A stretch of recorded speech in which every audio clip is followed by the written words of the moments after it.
UP में CBI ने खनन घोटाले को लेकर आईएएस अधिकारी बी चंद्रकला के घर छापे क्या मारे। उत्तर प्रदेश में सियासी पारा आसमान पर पहुंच गया। अब इस घोटाले को लेकर तत्कालीन मुख्यमंत्री अखिलेश यादव का नाम सामने आ रहा है। सीबीआई की छापेमारी पर अखिलेश यादव सामने आए और उन्होंने इसे बीजेपी की तरफ से बदले की कार्रवाई करार दिया है।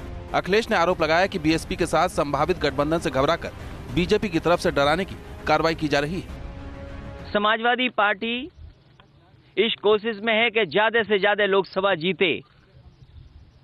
हो सकता है सीबीआई इस कोशिश में हो या सरकार जो चलाती है सीबीआई वो कोशिश में हो। हमारे पास क्या है, हम गठबंधन कर सकते हैं, जनता के बीच जा सकते हैं, और जिन्हें रोकना है उनके पास क्या है, उनके पास सीबीआई है। खनन घोटाले में आईएएस अफसर के घर छापेमारी के बाद अब कयास लगाए जा रहे हैं कि सीबीआई इस मामले में अखिलेश यादव से भी पूछताछ कर सकती है।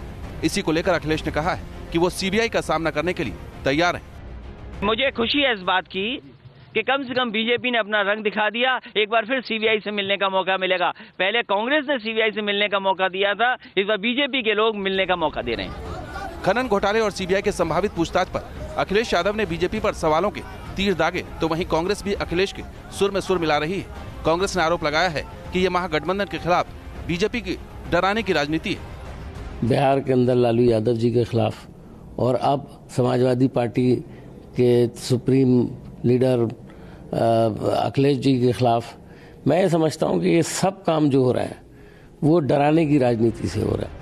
लेकिन बीजेपी विपक्ष के ऐसे आरोपों को सिरे से नकार रही है। बीजेपी की दलील है कि खनन घोटाले में सीबीआई रेड का राजनीति से कोई लेना देना नहीं। ये जांच एजेंसी का अपना काम है और जांच एजेंसी का काम न कभी रुकता है न कभी रुकेगा। उसमें कोई बदले की भावना जैसा कोई विषय नहीं। दरअसल खनन घोटाले के जिस मामले में सीबीआई की छापेमारी हुई है उसे समाजवादी पार्टी पुराना बता रही है, तो वहीं बीजेपी अखिलेश यादव के शासनकाल में हुए घोटाले को बताकर समाजवादी पार्टी को कटघरे में खड़ा कर रही है। ऐसे में देखना होगा कि सीबीआई की इस कार्रवाई का सियासी नफा नुकसान किसे और कितना मिलता है। लखनऊ से अनिल यादव के साथ टीम न्यूज नेशन। आइए अब आपको बता दें कि आखिर जिस खनन घोटाले में सीबीआई की आंच आईएएस और हमीरपुर की पूर्व जिलाधिकारी बी चंद्रकला तक पहुंची है, वो कौन है, कैसे वो सुर्खियों में आई हैं। आपको याद होगा कि अखिलेश यादव के सीएम रहते बी चंद्रकला बुलंदशहर की डीएम थी और उनका कई बार भ्रष्टाचार के खिलाफ चलाए गए अभियान का वीडियो वायरल हुआ था। लेकिन किसी को क्या मालूम था कि एक दिन भ्रष्टाचार के खिलाफ आवाज उठाने वाली चंद्रकला खुद ही इन आरोपों में घिरी हुई होंगी। यूपी की चर्चित आईएएस अधिकारी बी चंद्रकला के आवास पर जब सीबीआई की छापेमारी हुई तो दिल्ली से लखनऊ तक की सियासत में सवालों का भूचाल आ गया। एक दो नहीं बल्कि 14 जगहों पर सीबीआई के ताबड़तोड़ छापे पड़ने लगे। लखनऊ से लेकर नोएडा, दिल्ली समेत कई जगहों पर रेड पड़ी। मामला अवैध खनन से जुड़ा हुआ है। इलाहाबाद हाईकोर्ट के आदेश पर 2016 से खनन मामले की जांच चल रही है। आरोप है कि एनजीटी की रोक के बावजूद अधिकारियों और मंत्रियों की मिलीभगत से रेत खनन के ठेके दिए गए। आरोप है कि अफसरों ने अवैध खनन की इजाजत दी और पट्टा धारकों और ड्राइवरों से पैसों की उगाही की। उन पर गलत तरीके से खनन के पट्टे देने का आरोप है। इसी मामले को लेकर चंद्रकला सवालों के घेरे में है।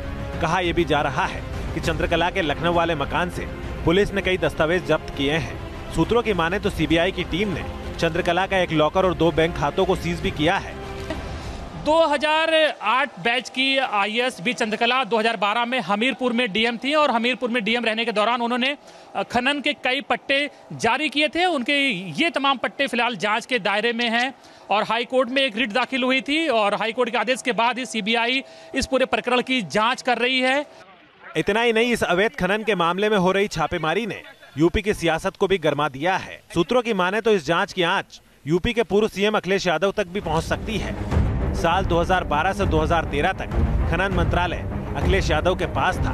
उसके बाद गायत्री प्रसाद प्रजापति खनन मंत्री थे। अखिलेश यादव के नेतृत्व वाली पूर्व की समाजवादी पार्टी सरकार में बी चंद्रकला हमीरपुर में बतौर डीएम तैनात थी। यानी ये मामला अब सियासी रंग भी पकड़ता हुआ नजर आ रहा है।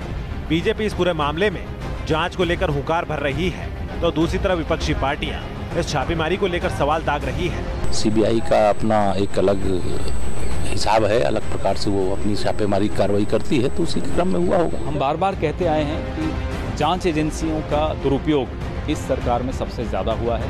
कभी नहीं ऐसा दुरुपयोग देखा गया और जो इस देश की शीर्षस्थ जांच एजेंसी है सीबीआई, उसके स्वास्थ्य को लेकर तो पूरा देश चिंतित है। फिलहाल सीबीआई ने खनन घोटाले के मामले में चंद्रकला के खिलाफ केस दर्ज कर लिया है।